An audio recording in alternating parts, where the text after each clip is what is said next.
Olá, vamos começar mais uma live que já começa a ser tradicional do nosso grupo Mapas Conceituais. Então, para aqueles que ainda não me conhecem, eu sou o professor Paulo Correia e já há 3 quintas-feiras, nesse horário das 2 horas, eu me programei para conversar aqui com você, que é nosso seguidor, que se interessa também como nós pelos mapas conceituais, para bater um papo com você sobre algum tema de interesse que acaba chamando a nossa atenção quando a gente vê as mensagens, as postagens que acabam surgindo nas redes sociais, às vezes nas discussões do Coursera, na minha disciplina de pós-graduação. Então isso acaba deixando assim, né, no horizonte que eu vou construindo ao longo da minha semana, temas que eu acho que podem ser potencialmente interessantes para uma discussão mais assim geral com todos vocês que muito nos honram com a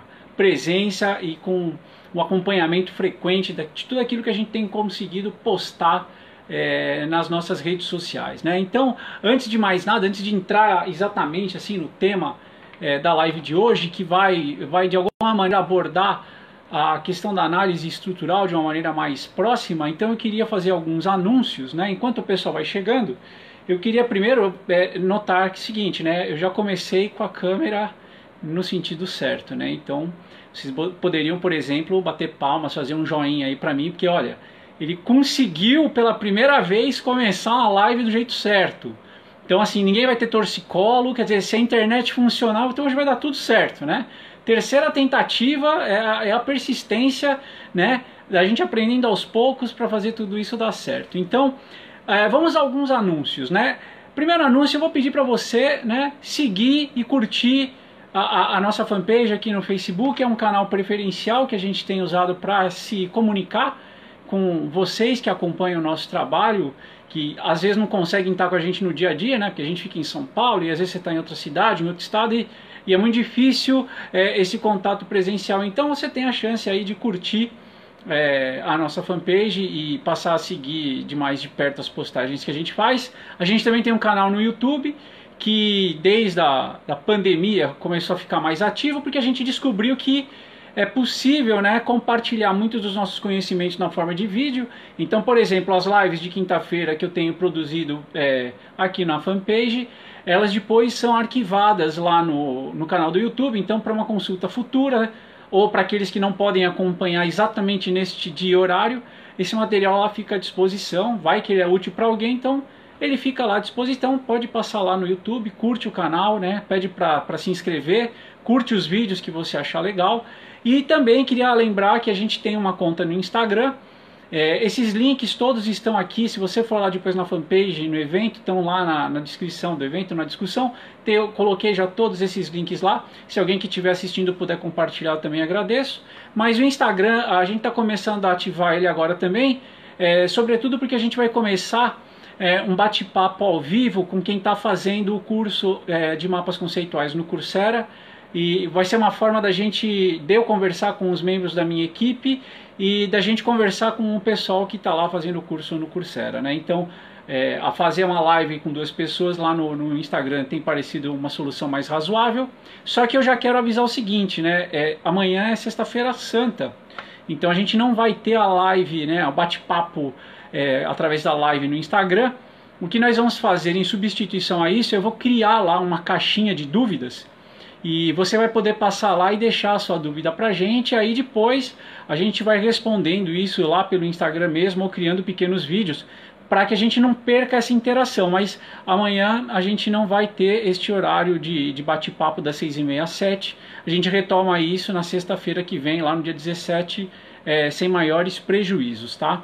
E também vou convidar você a seguir o nosso site, é o mapasconceituais.com.br. Aí é uma coisa mais formal, é uma coisa mais institucional, vamos dizer assim. Então você pode, de alguma maneira, acompanhar lá onde estão os trabalhos que a gente publica, os alunos que fazem parte do grupo, linhas de pesquisa. Então, se a coisa for mais séria assim, aí você pode acessar lá no site, que esse tipo de informação mais acadêmica fica lá no nosso site. E também eu queria confirmar o seguinte: na quinta-feira que vem a gente já vai confirmar uma próxima live. O tema a gente ainda está decidindo, eu estou conversando com a minha equipe.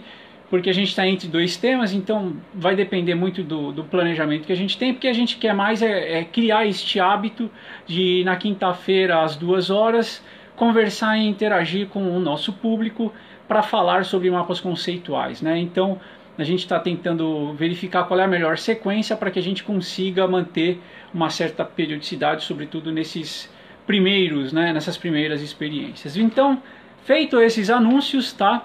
Eu vou aqui já entrar no tema que a gente estava abordando, né? Nas 2 primeiras lives. A gente acabou abraçando o tema da avaliação com mapas conceituais, porque esse tema, eu acho que de alguma maneira ele é uma porta de entrada para professores, por exemplo, que descobrem os mapas conceituais. Ainda que dê para fazer muito mais coisa com os mapas, a avaliação da aprendizagem acaba sendo um grande chamariz para a gente trabalhar com mapas conceituais, por um motivo muito simples, né?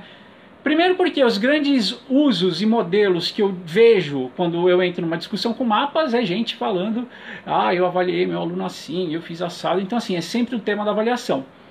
E também porque a gente descobre que, assim, eu consigo representar o conhecimento do sujeito de uma forma concreta, tangível, e aí eu posso avaliar o conhecimento que ele declarou, né? Então, dessas 2 maneiras, assim, a avaliação acaba chamando a nossa atenção. E na primeira live, a gente fez uma discussão que foi se o teu foco é fazer avaliação de mapa ou se o teu foco é fazer avaliação com mapa. Então, de mapa ou com mapa. E qual é a distinção que a gente tentou marcar? A avaliação de mapa é muito mais focada nos aspectos da técnica. Assim, esse mapa ele é um bom mapa, ele é fidedigno com a estrutura de conhecimento que esse sujeito possui? Então essa seria uma grande pergunta da avaliação do mapa. Outra coisa é a gente fazer avaliação com o mapa. Então a gente discutiu já mais na live 2, na última quinta-feira, o seguinte: olha, se você vai fazer a avaliação com o mapa, o pressuposto é que você está avaliando alguma coisa. E geralmente é a aprendizagem. Então eu vou avaliar o conhecimento que o meu aluno ganhou após um período de estudo. Então aí eu estou fazendo a avaliação com o mapa. E aí a gente começou a desenvolver esse assunto falando sobre a importância do planejamento, né? Então, assim, a avaliação não precisa ser só com o mapa, né? Porque se eu estou agora interessado em avaliar a aprendizagem, eu não preciso ficar fascinado pelo mapa conceitual. Eu posso incorporá-lo como mais um elemento a ser utilizado no meu repertório didático-metodológico. Então, assim, ok, eu posso usar outras coisas, mas o mapa tem um lugar especial, sim, para eu incrementar as minhas possibilidades. Mas a gente discutiu 2 coisas importantes, né? Então, ao usar os mapas conceituais, o que nós vamos fazer? Primeira coisa, é preciso ter uma referência clara do que se espera dos seus alunos, de quem está aprendendo, dos iniciantes. Por quê? Porque, usualmente, quando você pedir para as pessoas fazerem mapas, você não vai ter um gabarito para guiar com clareza a sua avaliação, né? A gente até traçou uma analogia com as dissertações. Então, imagina que você está pedindo para todo mundo dissertar sobre as férias, né? Lembra aquela atividade vaga que a gente foi submetido em algum momento da nossa escolarização. O fato é o seguinte, né? Quando pedem para você dissertar sobre as suas férias, qualquer coisa cabe, né? Essa é que é a estratégia diabólica que está por trás disso. Porque assim, se você falar que as suas férias foram incríveis, se as suas férias foram uma desgraça, se você ficou em quarentena, veja, tá certo, pode ser, vale. Porque veja, você vai comprovar, você vai falar assim para mim: Paulo, você está mentindo. E aí eu vou falar assim: não, professor, eu não estou mentindo, eu fiquei em quarentena mesmo. Quer dizer, não, professora, esse Paulo do texto não sou eu. É um Paulo, um personagem que eu inventei. Quer dizer, olha as possibilidades que você acaba criando. Com o mapa, essa analogia serve para mostrar o seguinte: olha, quando você pede para o aluno, faça um mapa conceitual sobre o tema, sei lá, né, dos mapas, do relevo brasileiro, né? Então o Leandro lá está dando uma aula de geografia e vai mapear relevo brasileiro. Às vezes a gente acha, como especialista, que o aluno ele vai mapear como a gente mapearia o tema. E você vai ver que não, há idiosincrasias. E há uma liberdade nessa tarefa, né? Então, assim, ele pode fazer isso de várias maneiras. Existem vários bons mapas para responder essa tarefa, como há várias boas dissertações para responder aquela demanda das férias. Então, o primeiro cuidado com o planejamento é ter uma referência e fazer uma demanda que circunscreva melhor para o aluno também aquilo que você pretende para que ele entregue, né, um mapa de acordo com as expectativas, assim, então ele não fuja do tema e tudo mais. E a gente também chegou à conclusão do seguinte, né, você precisa usar um mapa de uma forma mais constante na sala de aula. Então não adianta também imaginar o seguinte, né, eu vou guardar esse pequeno tesouro que eu descobri nas lives, que é um mapa conceitual, como um super trunfo e vou sacar ele na prova. Você quer dizer, imagina o estrago que você faz para um aluno, quer dizer, aí de repente o professor na prova pede para eu fazer um mapa conceitual sobre relevo brasileiro. Quer dizer, eu mal estou entendendo o relevo brasileiro e agora eu tenho que expressar o que eu sei de relevo brasileiro de uma forma que eu ainda nem sei muito bem, eu não entendi como é que é esse troço. Então veja, se você incorpora isso no processo, né, no seu plano de ensino, e você vai aproximando os seus alunos também disso, né, com a pressuposição, como a gente já discutiu, de que ninguém nasceu sabendo fazer mapa conceitual, ou seja, você precisa treinar as pessoas, aproximar elas dessa técnica, então aí você começa a criar um contexto favorável para a utilização dos mapas conceituais na sua sala de aula. Então a live passada, ela serviu para demonstrar o seguinte, olha, nós precisamos ter uma referência e eu preciso também contemplar atividades intermediárias. Então eu preciso, sei lá, eu vou pedir mapas ao longo do processo e aí eu não preciso ficar debulhando o mapa do meu aluno toda vez que eu peço um mapa para ele. Se esse é um mapa intermediário do processo, ou seja, é um mapa lá entre a primeira e a segunda aula de relevo brasileiro, eu estou mais interessado em que ele comece a criar mapas. E aí o meu feedback, a minha devolutiva é de uma natureza.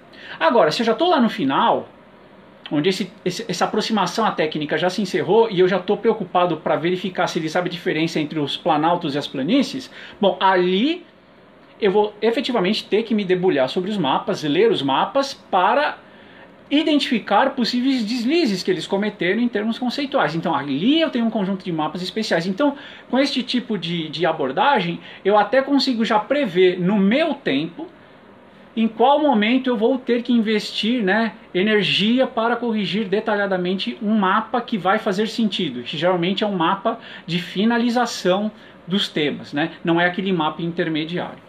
Então veja, a gente fez todo este panorama e finalizou a última live discutindo um negócio importante que pouco aparece, inclusive entre os mapeadores que pesquisam a técnica, né? Por que o professor não faz mapa? Né? Esse foi o questionamento final e a gente terminou a nossa conversa da semana passada no seguinte ponto, olha, o professor também pode fazer mapas e disparar atividades na sua sala de aula para que os alunos comecem a tomar contato com a técnica de um outro jeito. Então às vezes ele pode, o professor pode, por exemplo, oferecer um mapa preenchido, que não é com lacunas. Eu prefiro imaginar o seguinte, né? Eu, por exemplo, vou dar minha aula lá de relevo brasileiro. Então eu faço o meu mapa de especialista de relevo brasileiro e aí eu desmonto ele intencionalmente. E deixo só os conceitos mais gerais e deixo uns outros conceitos para o aluno tentar encaixar nesse mapa. E aí este exercício ele pode ser inclusive uma negociação entre todos na sala. Ele pode ser pequenos grupos e depois ser uma negociação entre todos. O que eu estou tentando mostrar sempre quando eu faço essa transição do mapa feito pelo aluno para o mapa feito pelo professor é que eu consigo alterar drasticamente a dinâmica da atividade na sala. E qual é a vantagem que a gente ganha com isso? Você tem uma praticidade maior. Porque na hora em que o professor cria um mapa intencionalmente, né? Então assim, o professor já sabe o que ele quer. Ele quer, por exemplo, promover uma atividade colaborativa. Ele quer, por exemplo, fazer a avaliação, mas em termos de um conceito específico. Então assim, ele tem um propósito definido. Então eu bolo uma atividade a partir de um mapa que eu fiz. E com isso eu consigo duas coisas que vão me ajudar se eu pensar na praticidade disso contra os tempos que eu tenho na minha rotina profissional. Primeira praticidade esta tarefa ela é aplicada com os meus alunos em tempos mais curtos, né? Então assim, se eu for pedir para o meu aluno fazer mapa, eu vou gastar geralmente meia hora, 45 até uma hora. Às vezes uma atividade dessa, eu posso pedir, às vezes eu tenho um mapa semi-preenchido, posso pedir para os alunos no final de aula discutirem onde eles encaixariam dois conceitos. Só que são dois conceitos especiais que vão me permitir fazer uma conexão com a próxima aula que eu vou dar. E eu posso fazer isso em 5 minutos, 10 minutos, eu posso ter 2 conceitos, eu posso ter 8 conceitos. Eu posso fazer uma aula inteira em cima disso. Eu posso fazer 2 aulas em cima disso. A primeira eles em pequenos grupos e a segunda com a turma toda. Eu posso fazer outra coisa. Eu posso fazer o primeiro momento como uma tarefa de casa, o segundo momento com a turma toda. Então o que acontece aqui? Eu começo a ganhar uma flexibilidade que quando eu transfiro a atividade de mapeamento para o aluno eu perco. Então assim, o professor fazendo o mapa dele e usando esse mapa para disparar atividades com seus alunos, devolve ao professor aquela autonomia de compor a atividade de ensino de uma maneira muito mais rica. Então assim, eu posso estender ela no tempo, eu posso encurtar ela no tempo. Então assim, isso permite, assim, não tem que ser sempre naquela condição, né? Qual que é o resumo dessa história? Ah, Paulo, eu não tenho 1 hora para fazer mapa com o meu aluno. A minha resposta seria, então, se você tem que ir 10 minutos, por que você não entra com esse mapa semi-preenchido e pede para ele encaixar 2 conceitos? Vê como cada um encaixar, vê onde eles estão encaixando. Vê se alguém não tem a menor ideia onde encaixa, porque tudo isso são subsídios dos conhecimentos atuais que eles têm sobre o tema. E de repente isso te dá pistas para você começar a próxima aula. Que de repente não vai adiantar ir para frente se os caras não estão entendendo isso direito, né? Então assim, fazer o professor criar os seus mapas e a partir desses mapas do especialista no tema, você bolar atividades é algo que precisa ser mais explorado, porque isso permite ao professor criar tarefas mais práticas, né? Práticas em termos do tempo, em termos das finalidades que ele pode ter, finalidades em questões de ordem pedagógica mesmo. Então assim, não é só para avaliar o aluno, eu quero, por exemplo, fazer uma verificação muito rápida dos conhecimentos prévios, mas assim, é rápida, não é uma aula. Eu quero fazer isso em 5 minutos e começar meu tema, eu posso fazer isso com mapa com erro, né? Então assim, esta é uma ideia. E veja, isso não exclui o aluno fazer mapa, isso se soma à possibilidade do aluno fazer mapa, né? Então esse foi o grande panorama que a gente traçou, né? E você vê que eu acabo me empolgando aqui, eu vou repetir tudo de novo. Então, esse é um grande panorama de como a gente pode, né, usar mapas, né? Porque veja, a gente como professor e especialista do tema, assim, a gente tem que ter assim, esse arsenal de possibilidades, porque certamente as soluções que eu enxergo podem não ser boas para você. E certamente, a partir de tudo isso, você vai enxergar soluções que eu ainda não vi. Né? Porque para cada contexto, o professor vai conseguir ler o contexto, né, em que ele trabalha, em que ele atua, e certamente com essas discussões ele vai achar uma solução que, por exemplo, eu ainda não pensei, porque isso não está no meu radar, não é o meu contexto, né? Aqui eu estou falando muito mais como um professor que dá aula no ensino superior do que como um pesquisador em mapas, né? Então assim, tá, muito bem, entendi, temos tudo isso, mas temos a análise estrutural. E para que serve exatamente a análise estrutural, né? Da onde vem a análise estrutural? A análise estrutural é uma forma de analisar mapas. Quer dizer, aonde a análise estrutural entra nessa discussão de avaliação de mapas que a gente já está fazendo há 2 semanas. Então assim, a primeira coisa que a gente precisa discutir aqui, até para fazer vamos dizer assim, né? Uma organização mais geral da discussão seria o seguinte. Quando você pega o mapa conceitual, você pode sempre fazer uma análise desse diagrama, né, desse organizador gráfico, considerando 2 dimensões, 2 coisas distintas, né? Eu posso sempre considerar o conteúdo.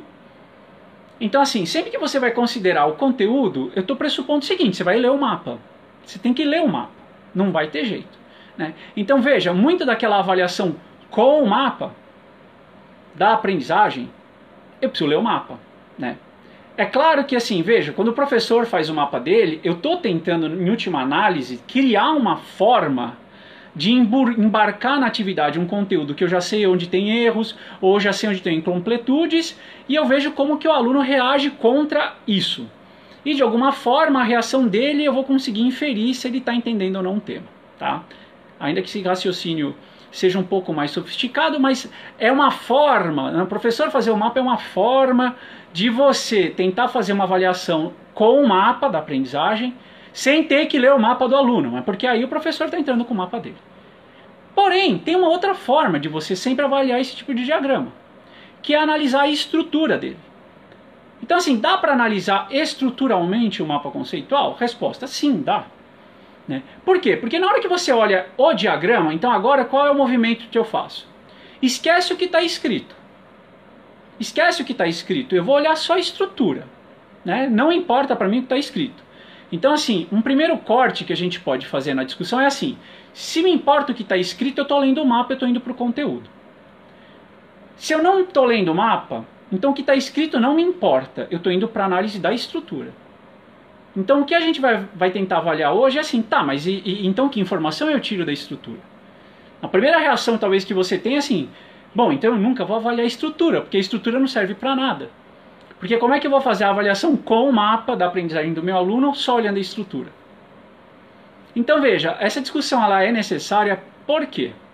Porque historicamente, né, em 1984, o Novak lança um trabalho, o Novak é o sujeito que criou os mapas, e ele faz um trabalho que ficou muito famoso na literatura, onde ele propõe uma forma de avaliar mapas.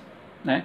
Então veja, todo mundo que pesquisa mapa sente o drama que você sente. Então é como se você, aqui vira quase uma terapia em grupo, né? Que você está se sentindo aí sozinho, sofrendo com seus mapas, você é incompetente, que você não consegue analisar o mapa dos seus alunos. Quer dizer, este momento agora ele vira uma terapia em grupo, porque eu estou falando assim, os pesquisadores também não conseguem resolver muito bem isso. Por quê? Porque assim, cada mapa é de um jeito, então assim, há um enorme dilema. As pessoas dizem até que este é o santo graal do mapeamento conceitual. Quer dizer, quando se conseguir resolver isso, né, corrigir mapas rapidamente para avaliar o conteúdo, esse é o santo graal. A gente ainda não tem essa solução. E em 1984, quando o Novak também já tinha uma grande experiência com os mapas, ele lança um trabalho em que ele propõe uma forma, vamos dizer assim, veja, né? Eu até imagino qual foi o movimento que ele faz. Eu falei, puta, deixa eu dar uma luz na discussão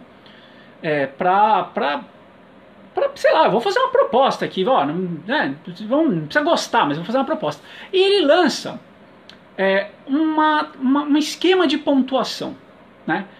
Então assim, ó, conceito vale tanto, a proposição vale tanto, ligação cruzada vale tanto, então assim, isso existe, está na literatura, tem traduzido e tal, é muito famoso, é um trabalho de 84 dele. Só que aí o que aconteceu? Né? O que aconteceu é o seguinte, é que todo mundo lê meio de... faz a leitura diagonal, né? Você está naquele apuro, seja porque você é professor, seja porque você está na pesquisa, e aí você fala assim, eu tenho um trabalho do Novak e ele fala para eu contar os conceitos, as proposições, proposição vale tanto, conceito vale tanto, isso aqui vale tanto, eu tenho uma nota para o mapa. Ou seja, se fosse isso, bom, tudo que nós estamos discutindo aqui, nós temos um problema, então que bom, né? O Novak pode entrar na live e a gente pode discutir ao vivo, porque a proposta seria, você pega a estrutura, olha a estrutura e avalia a aprendizagem, você avalia o conteúdo com o mapa e lança uma nota. Né? Você teria um score, para o mapa. Bom, primeiro detalhe, né? A proposta não é bem essa. Porque na hora que você vai ler direitinho, mesmo as versões traduzidas, você vai descobrir assim. Quantos pontos você dá para a proposição? Eu não vou lembrar de cabeça, vamos supor 5. Se a proposição for válida. Pronto, aqui está o truque, né? Como é que você sabe se uma proposição é válida? Você vai ter que ler o mapa. Ou seja, de novo, aqui não é uma análise estrutural. É uma análise de conteúdo, mas tudo bem, você está usando a estrutura das proposições, você vai procurar uma ligação cruzada, que eu acho que ele vai dar 10 pontos. Ligação cruzada vale 10 pontos, se for válida. Né? Então, níveis hierárquicos, se forem válidos. Então assim, mesmo que você entenda toda essa parte estrutural, em toda essa tabelinha do Novak de 84, tem sempre um senão. Se for válido, se for válido, se for válido. E às vezes as pessoas ignoram solenemente isso. Então qual que é o problema? O problema é o seguinte, essa referência do Novak, ela tem sido às vezes utilizada para além daquilo que ela se propõe, né? Ou pior que isso, ela tem sido utilizada inadequadamente, porque aí o sujeito simplesmente para nas contagens. Então ele vê quanto é que tem, ele vê se tem muito, se tem pouco, multiplica lá pela pontuação, gera as notas e sai comparando a performance dos alunos. Então, o aluno fez mais, o aluno fez menos, e não é bem essa a mensagem dele, né? A mensagem dele era diferente. Isso tudo tem que ser válido, e para ser válido você tem que ler o mapa. Então, assim, nessa época, se gerou uma noção, né, em todos aqueles que usavam mapas, né, que seria uma busca, uma tentativa por quantificar, né, os mapas a partir de parâmetros estruturais. Cara, isso demorou um tempão para ser desfeito, e acho ainda que não foi desfeito, né? De alguma maneira isso permanece no nosso inconsciente coletivo, de forma que a gente ainda acha que dá para olhar a estrutura e fazer algum tipo de inferência mais precisa sobre a aprendizagem dos alunos. Então dá para olhar a estrutura e fazer a avaliação com o mapa. E eu acho que isso é um problema. Depois desse trabalho, a gente teve um outro que também vale a pena citar, e isso já surge lá perto de 2000, se não me engano 2000 ou 2001, e um outro autor, ele volta a falar das estruturas de mapas, só que aí ele vai usar uma abordagem que é qualitativa. Então veja que aqui o posicionamento já vai mudar. Então assim, olha, a ideia aqui não é ficar contando quantos conceitos tem o mapa do aluno, quantas proposições tem o mapa do aluno, quanto tem disso, quanto tem... Não. Também não vai ser assim, quanto de peso eu vou dar por conceito, quanto de peso eu dou por... Não. É basicamente fazer uma apreciação morfológica do mapa, ou seja, do jeitão, do formato do mapa. Por quê? Porque a partir do formato geral do mapa, eu posso fazer alguma inferência de que em que momento ele está da aprendizagem dele, do tema. É o máximo que eu vou poder fazer, né? Então eu fiz até aqui uns esqueminhas que eu vou pegar para compartilhar aqui com você na minha tela. Eu só vou pôr a folhinha aqui na frente e eu vou começar a discutir 3 tipos de estrutura que são, vamos dizer assim, gerais, né? Claro, mas eu nunca vi isso no mapa do meu aluno. Não, é que aqui é aquela coisa mais pura, sabe? Aquela assim, olha, estruturas desse tipo, desse tipo, desse tipo. E geralmente nos mapas da gente isso aparece tudo um pouco misturado, né? Mas vale a pena a gente parar para pensar que existem 3 tipos de estrutura que quando são prevalentes nos mapas dão pra gente uma mensagem. Então, vamos olhar quais são essas estruturas. Ó, essa aqui é a primeira estrutura, né?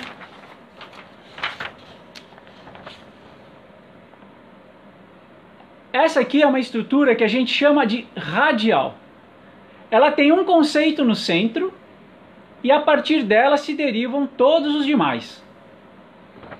Então veja, essa estrutura, tipicamente com um conceito central, e a partir dela você desdobra os demais, fica parecendo um sol, né? É um tipo de mapa que sugere alguém que está começando a explorar o tema. É alguém que ainda não tem muita ideia sobre o tema, né? É basicamente o nosso aluno na primeira aula do nosso tema, se ele não tiver tido acesso a esses conteúdos por outros canais, em outros ambientes. Por quê? Porque assim, você dá o tema central para ele lá. Então você pega lá e fala, eu vou trabalhar com o tema relevo brasileiro. E aí, o máximo que ele consegue fazer um movimento que é assim. Tem planície, tem planalto, é extenso. E você percebe que ele não consegue desenvolver mais do que isso, né? Por exemplo, ele não sabe, mas qual é a diferença de planície e planalto? Você sabe? Não. Ele só sabe que sim, relevo brasileiro tem isso, tem aquilo, é grande. Aí começam coisas até mais ingênuas, é bonito, é importante, né? Você percebe? Tipo, é importante, eu ponho em tudo, né? Meu professor fala, vamos mapear X. Faz o mapa. Aí eu passo assim, é importante. Vai falar que está errado? Não. Mas é ingênuo, né? Assim, do ponto de vista do especialista, esse é o tipo da coisa que você fala sem ter a aula, né? Por isso que a gente pode chamar de ingênuo. Porque assim, isso qualquer um pode falar. Se não fosse importante, eu não traria para discussão. Então assim, é um tipo de estrutura que quando você olha no mapa de um aluno, então veja, olha que bacana. Mapas com estrutura radial sugerem alunos que estão no início de um processo de aprendizagem desse tema. Por quê? Porque eles não conseguem desenvolver muita coisa a partir do tema central. Eles conseguem falar detalhes do tema central, mas eles não conseguem, por exemplo, encadear nada, né? Não desenvolve nada, né? O que é bom, porque se você tem um aluno nesse estágio e você está no começo do teu processo de ensino, ótimo, você está ali para isso. Então eu vou trabalhar a partir desse ponto de partida, porque o meu processo de ensino vai ajudar esse aluno a se desenvolver. Então o que a gente pode dizer nesse caso aqui específico é o seguinte: essa estrutura do mapa radial guarda uma relação com a estrutura conceitual que ele tem na cabeça dele. Então é nesse ponto que a minha análise estrutural do mapa casa com o entendimento que ele tem do tema. É porque na estrutura conceitual que ele tem na cabeça dele sobre o tema, as coisas ainda se articulam quase nada. O do tema central se desenvolve muito pouco, né? Então aí, essa estrutura que no mapa vem radial, sugere que ele tem pouco entendimento do tema. E eu nem preciso ler o mapa dele para saber isso. Olha, isso é que é o interessante. Eu nem preciso ler o mapa dele. Aí, e o que você faz, Paulo? Eu pergunto as coisas para ele. Aí eu chego para ele e falo assim: ô Eduardo, e qual é a diferença de planície e planalto? Por favor.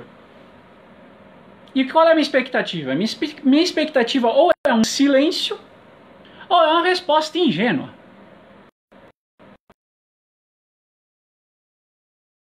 São importantes. São bonitos.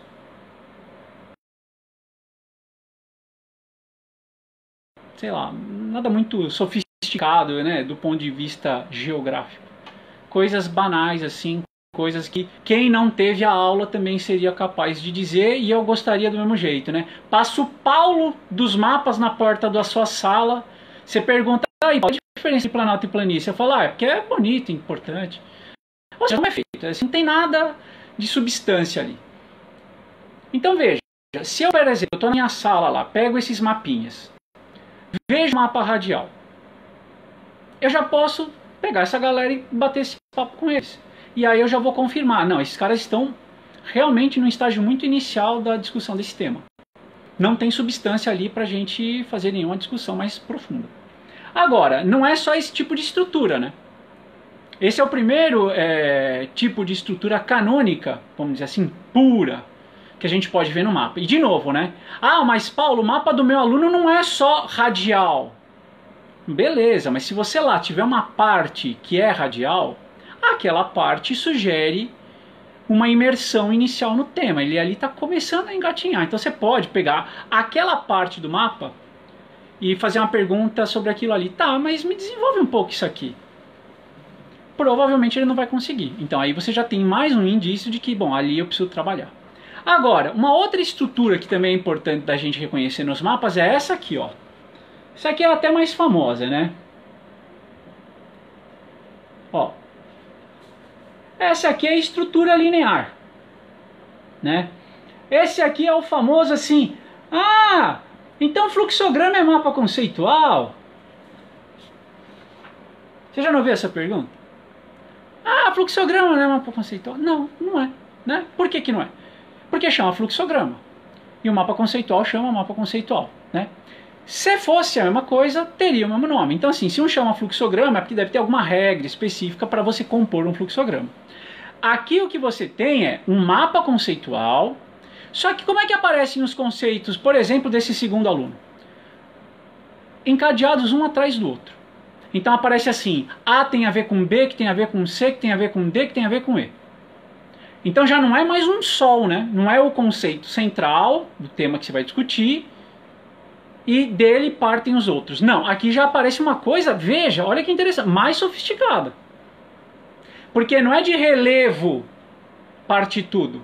Não. De relevo tem planalto, que é diferente de planície. Encadeei. Este aluno, para fazer esse encadeamento, ele já sabe que um é diferente do outro. Ah, mas qual que é a diferença? Veja, eu não sei se ele sabe qual é a diferença. Mas ele já sabe que tem uma diferença. Aquele primeiro, ele sabe que relevo tem tudo isso no pacote.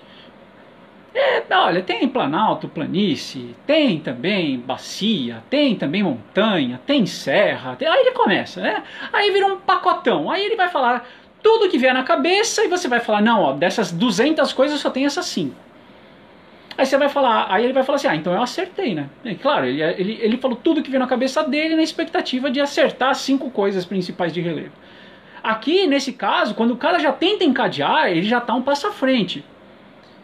Porque ele já está tentando estabelecer uma lógica de raciocínio, né? Então, relevo tem planalto e planalto é diferente de planície.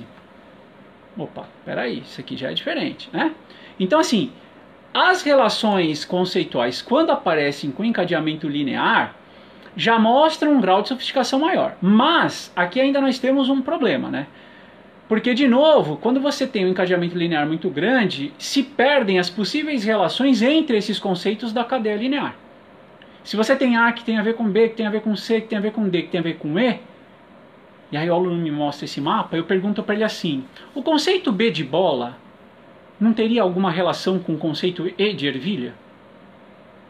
Porque quando ele está de A, B, C, D, E, ele está muito fixo nesta sequência linear, né? E para romper isso, eu começo a provocar assim, mas e o B não tem a ver com E? O conceito A não tem a ver com o conceito D de dado? Ou você pode fazer melhor ainda, né? Você fala assim, onde você coloca esse conceito aqui?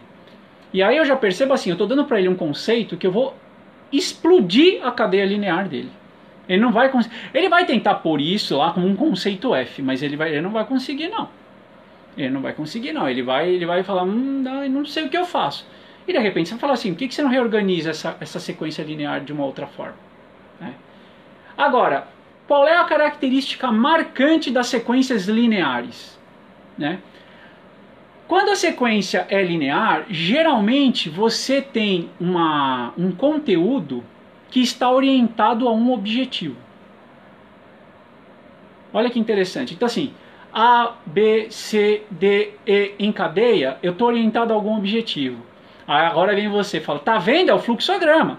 Veja, essa é a natureza do fluxograma, né? Por isso que o fluxograma é geralmente uma sequência com pouquíssimas ramificações, e quando geralmente tem uma ramificação, isso se fecha de novo para chegar no mesmo ponto final, né?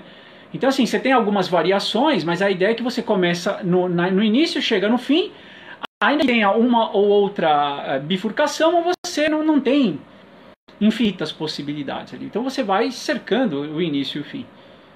Mas por quê? Porque geralmente um fluxograma indica um procedimento. Né? E se o fluxograma indica um procedimento, se sugere que você tem um objetivo em mente, você quer fazer alguma coisa.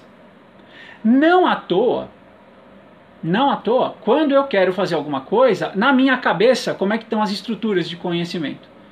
As minhas estruturas de conhecimento para fazer coisas encadeiam as coisas assim, A, B, C, D, E. Então veja, se eu estou no início da aprendizagem do tema, o meu mapa ele vai tender a ser um radial. Né? Se por algum motivo eu estou orientado a algum objetivo, ou eu estou lidando com algo que tem um caráter mais de procedimento, isso vai refletir num mapa mais linear. Não vai ter jeito. É porque isso é da natureza do conhecimento, né? É como se eu pedisse assim, faz um fluxograma em rede. Não dá. O fluxograma ele tem aquele jeitão. Né? Por quê? Porque é um procedimento. Eu estou orientado a um objetivo. Né? Só que nós temos o seguinte. Como é o mapa que você faz da sua disciplina? Né? Você que é especialista do seu conteúdo. Né? Você que entende e domina aquele plano de aula lá que você está dando na sua escola. Tal. Você entende aquele troço. Se você for fazer o seu mapa sobre aquele conteúdo, você vai ver que não é radial e não é linear. Provavelmente você vai se dar conta que é uma rede. Né? Então se eu peço assim, Fernando, faz um mapa aí de políticas públicas para mim. Ele não vai fazer um negócio radialzinho, curtinho, ele não vai fazer uma coisa linear. Não, ele vai fazer um mapa espetacular. Mas por quê? Porque é um mapa de especialista. Né? Se é para fazer do mapa aqui, eu vou fazer o meu mapa sobre mapa, é um mapa de especialista, é uma rede enorme. Agora, a partir desse conhecimento do especialista, o que eu faço? Eu vou simplificá-lo para fazer a transposição didática e apresentando isso aos poucos para os meus alunos. Então deixa eu te mostrar como é que é a estrutura desse tipo de mapa, do mapa que você faz da sua disciplina. Você vai ter essa carinha aqui, né? Vai ter essa carinha aqui. É um mapa em rede. É um mapa hierárquico, é um mapa em rede, ou seja, qual é a diferença nesse caso? Ele é um mapa onde tem uma maior articulação entre os conceitos.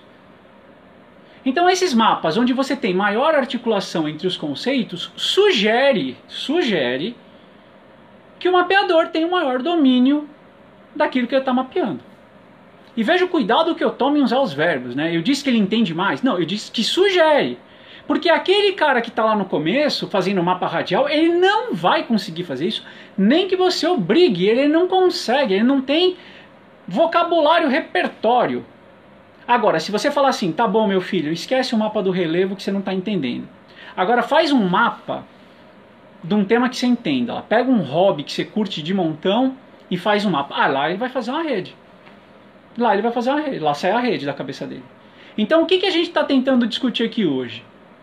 Dependendo de quanto você sabe de um tema, ou dependendo do tipo de conhecimento que está em jogo, se por exemplo é um procedimento que eu estou tentando atingir um certo objetivo, ou se é um conhecimento mais de natureza conceitual, que é o que usualmente nós discutimos aqui com os mapas, você pode ter 3 estruturas, vamos dizer assim, básicas de mapas. A primeira que é a radial, que é o iniciante no tema, tentando representar os conhecimentos conceituais que ele tem.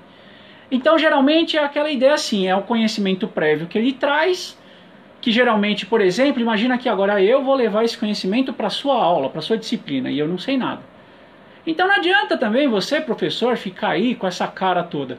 Eu vou levar o meu mapinha radial e vou falar assim para você, ó, então, professor, olha, é feio, mas é meu, é isso aqui que eu tenho hoje para oferecer como ingresso aqui, ponto de partida para ver a tua aula. É isso aqui. Né? Então, assim, este é o ponto de partida.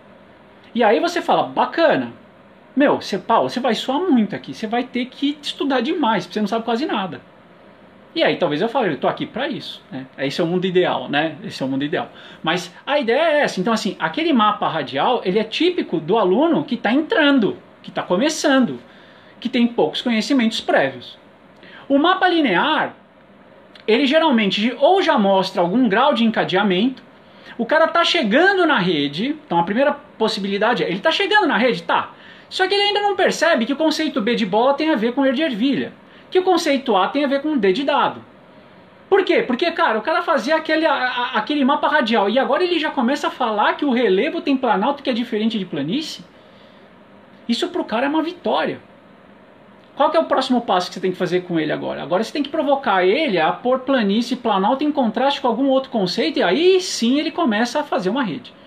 Ou, que é a segunda possibilidade, é um conhecimento de caráter procedimental. Então aí não tem jeito, você vai cair realmente numa coisa linear e aí isso está bem representado, né? Então se é um procedimento, é um protocolo, por exemplo, vamos lá, se é um protocolo do tipo que nós temos que fazer se a gente começar a ter sintomas da pandemia, você percebe, ó, se acontecer isso, tem que fazer isso, depois fazer isso, depois fazer isso, se confirmar isso, tem que fazer isso, tem que fazer isso, você percebe?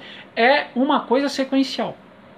Então, de novo, mas qual que é bom e qual que é ruim? Não, não tem bom e ruim. Você tem tipos diferentes de estruturas de mapas que revelam estruturas de conhecimento que o sujeito possui que são diferentes. Uma é típica do início do processo de aprendizagem. A segunda pode ser um momento intermediário desse processo de aprendizagem, sobretudo quando o conhecimento é conceitual. Ou pode ser um momento de aprendizagem do conhecimento procedimental, quando, por exemplo, ele está realizando uma atividade de laboratório, realizando uma atividade de prática de, sei lá, programação. Então, assim, ele está praticando o conhecimento que ele teve na aula, né? Qualquer atividade de prática, né?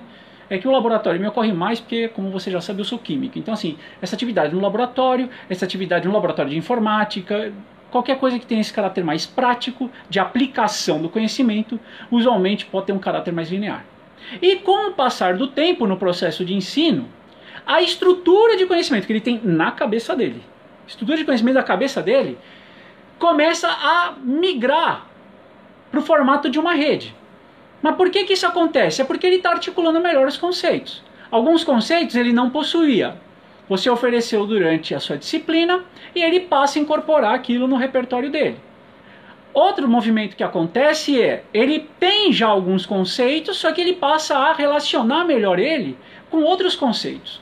Então isso gera uma articulação melhor dessa rede conceitual. Então esse esquema conceitual começa a ficar mais organizado, mais rico.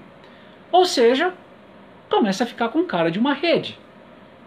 Então o que acontece? A rede geralmente representa o quê? O final do processo, né?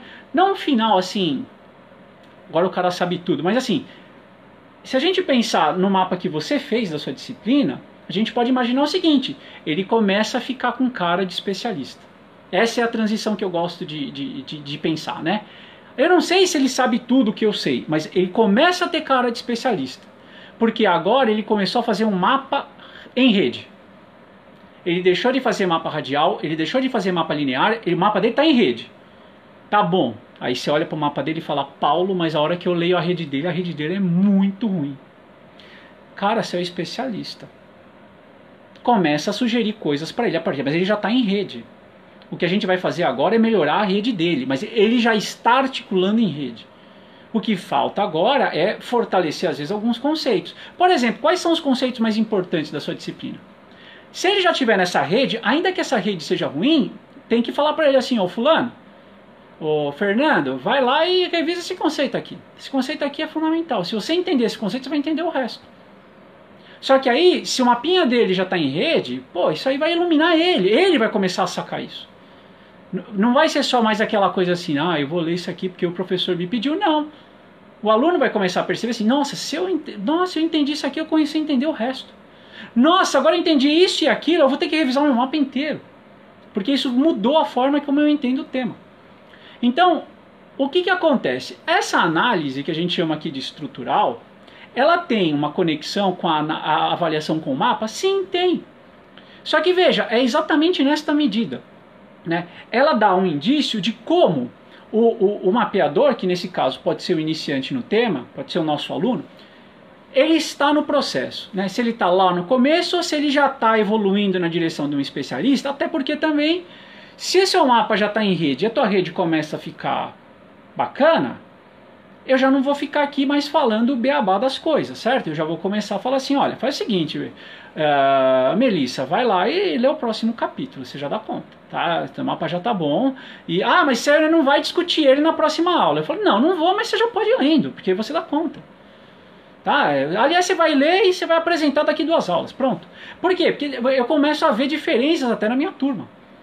E eu posso, de repente, prestigiar os alunos, eu posso fazer algum tipo de interação e colaboração a partir disso. Tá bom, eu não vou chamar o aluno para apresentar, porque eu não quero que ele apresente, eu vou apresentar. Tá, mas você pode pegar alunos como a Melissa, que tem um alto entendimento, já a rede está boa, você fala assim, ó, vai lendo esse capítulo, você, o José e sei lá mais quem, porque daqui 2 aulas eu vou fazer uma atividade colaborativa e vocês vão ser líderes de grupos de discussão.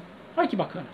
Eu vou pôr os alunos para discutir, vai ter uma galera ali que não vai estar entendendo muito bem, e vocês, como já estão entendendo bem, já vão ter lido esse capítulo, vocês vão conduzir as discussões e vão ajudar os colegas a entenderem mais e melhor. Só que aí vem a pergunta, né? Quem está nessa situação? Então aí, de novo, a análise estrutural, ela ajuda, né, de uma maneira rápida, fazer essa diferenciação. Né? Ela faz milagre? Não, ela não faz milagre. Por quê? Porque se você, por exemplo, Paulo, eu fiz isso que você falou, foi incrível. Então eu peguei os mapas e eu separei basicamente em 3 pilhas, né? Os caras que já estão com o mapa mais em rede, os caras que estão com o mapa bem radialzão assim, e uma zona cinzenta ali que é tipo os outros. Ótimo, ótimo. Então agora é o seguinte, pega os que estão em rede, dá uma olhada quais são as melhores redes.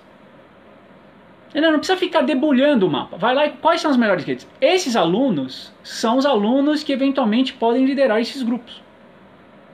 Aí eu vou falar assim, não, mas quem é que está precisando de ajuda mesmo? Aí você pega aqueles mapas radiais. Sabe aqueles? Vai lá e olha assim, cara, quem ainda tá falando que o relevo é importante, que o relevo é bonito, né?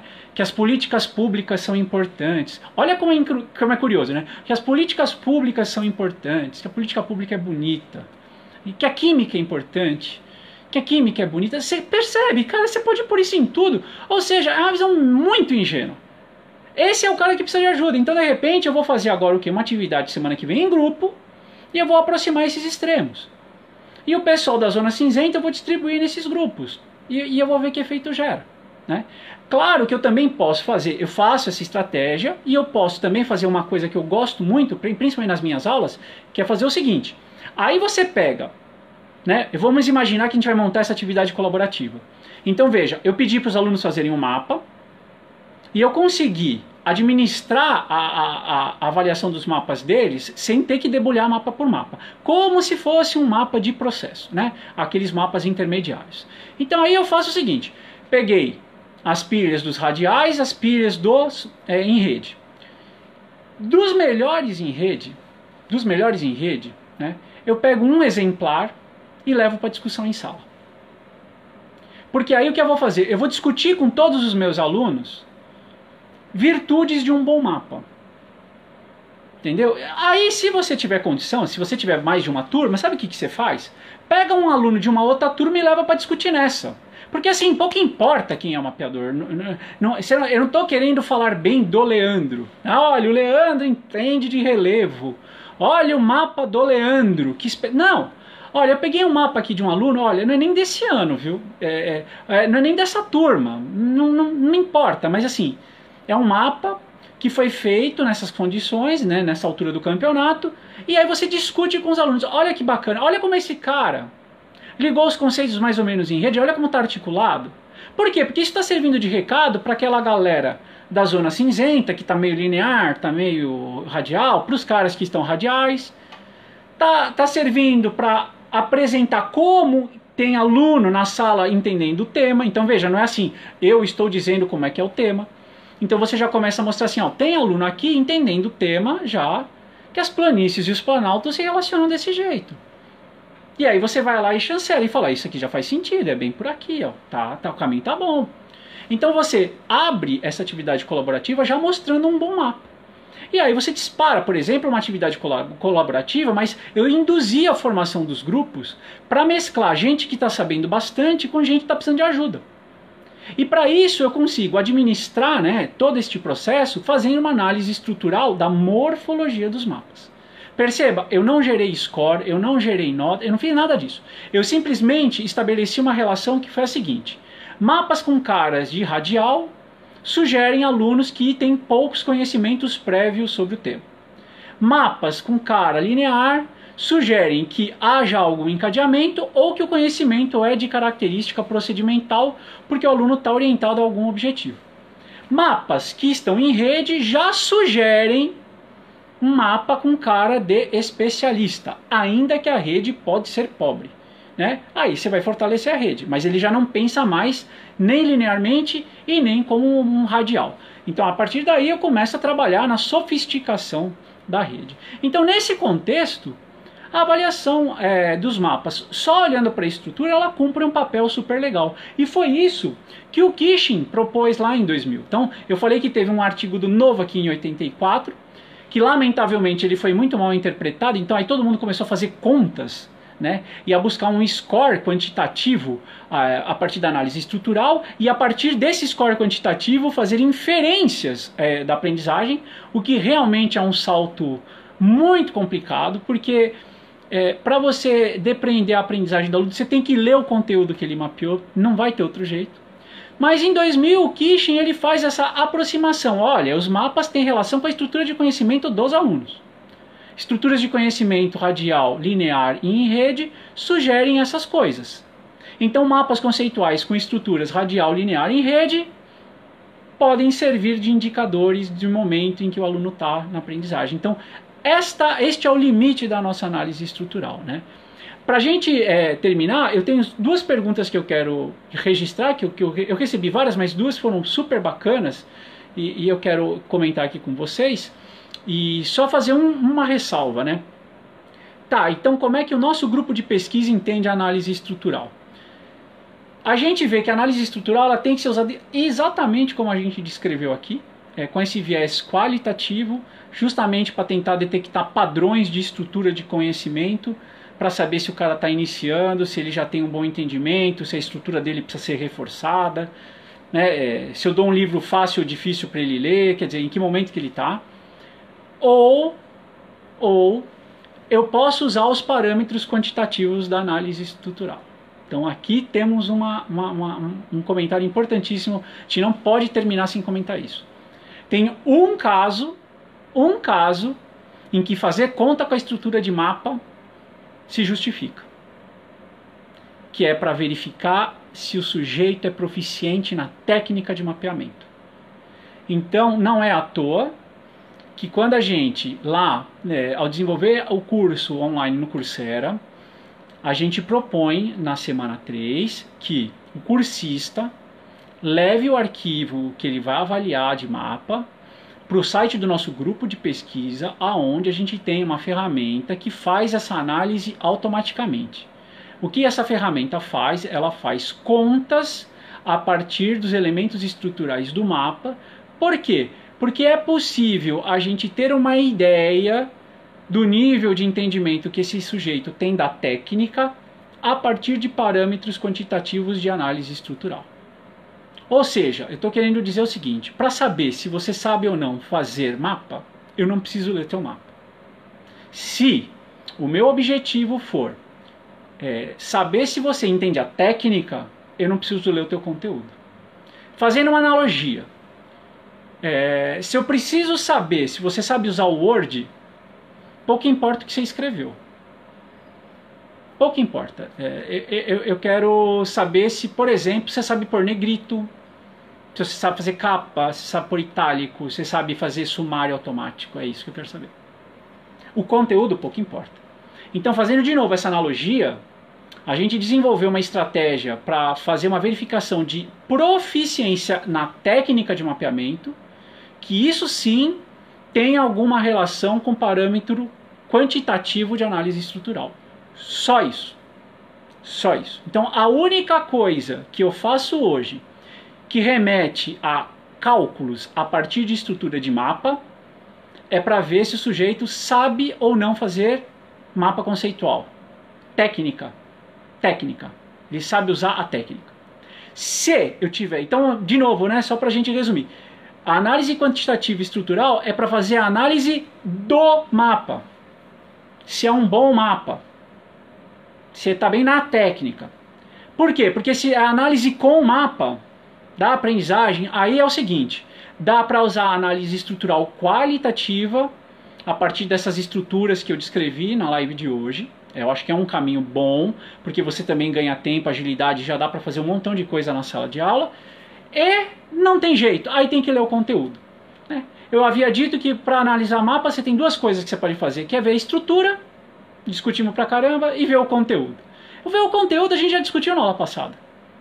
Né? O ler o conteúdo é o que gera a discussão do tempo que você precisa para ler os conteúdos dos mapas dos alunos. Paulo, eu preciso de muito tempo. Gerou toda a discussão, então faz seu mapa. Então veja, para analisar mapa, ou você precisa ver a estrutura e ver o conteúdo. Ver o conteúdo é muito da análise e da discussão da live passada, porque está centrada na avaliação com mapa, avaliação da aprendizagem com mapa. Hoje a gente traz a discussão que é a avaliação do mapa, basicamente. Então assim, a estrutura me ajuda muito a avaliar a sua capacidade de fazer bons mapas. Técnica. Sobretudo porque aí eu posso fazer conta. Então não precisa ter ninguém para fazer isso, eu consigo automatizar todo esse processo.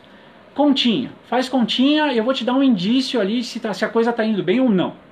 Agora, fazer a avaliação com o mapa, aprendizagem, a partir da estrutura é só com esse viés qualitativo que foi o centro da discussão da live de hoje. Senhores, para encerrar, eu tomei a liberdade de passar um pouquinho das 3, porque eu entrei hoje 2 e pouco também, né? Só quero registrar 2 perguntas que me chamaram muita atenção. Eu recebi várias, então a estratégia que eu sempre vou usar é o seguinte. Eu vejo lá as perguntinhas que foram feitas, Eu dou um feedback pro sujeito, né, por e-mail, porque você registra lá o seu e-mail, tem um formulário, se você não sabe, tem um formulário, deixei os links todos aí na fanpage, que você manda perguntas sobre as lives antes, então eu consigo também me antecipar e por isso que a pergunta aparece aqui, né? Não é tão de bate-pronto assim quanto fica aparecendo. Mas o Roberto da Silva, ele fez uma pergunta super legal, né? Como é que a gente poderia usar mapas conceituais para fazer uma avaliação da aprendizagem significativa crítica? Aprendizagem significativa crítica proposta pelo professor Marco Antônio Moreira, né? Bom, olha, isso é tão legal, cara, que a gente precisa pensar numa live só para isso. Isso não é uma resposta, isso é uma live. Porque aí nós vamos pensar assim, né? O que é a aprendizagem significativa crítica e o que os mapas conceituais podem capturar de elementos da aprendizagem significativa crítica que pode me ajudar a fazer essa avaliação, né?